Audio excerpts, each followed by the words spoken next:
Kita beralih ke kabar lainnya, pasca libur Imlek, sejumlah pegawai negeri sipil masih ada yang kedapatan tidak masuk kerja. Ya, Sekda Aceh Jaya pun memberikan sanksi pemotongan gaji sebesar 20% bagi PNS yang membolos. Pasca libur Imlek, pelayanan di kantor pemerintah Aceh Jaya belum berjalan normal. Diduga sejumlah pegawai bolos kerja hari ini. Sekretaris Daerah Sekda Aceh langsung melakukan sidak ke seluruh ruangan di kantor Bupati Aceh Jaya.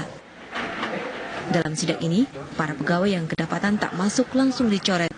Bahkan mereka yang telat masuk pun tak luput dari sanksi.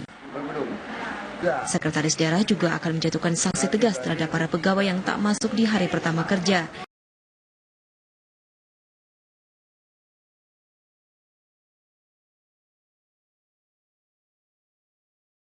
Yaitu sanksi administrasi dan pemotongan gaji sebesar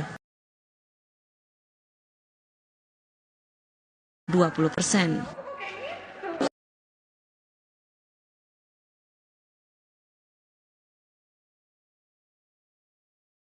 Sanksi biasa sesuai dengan peraturan Bupati Perbu. Bagi Nadir potong TPK tunjangan penghasilan sebesar 20%. Dan juga sanksi amnesti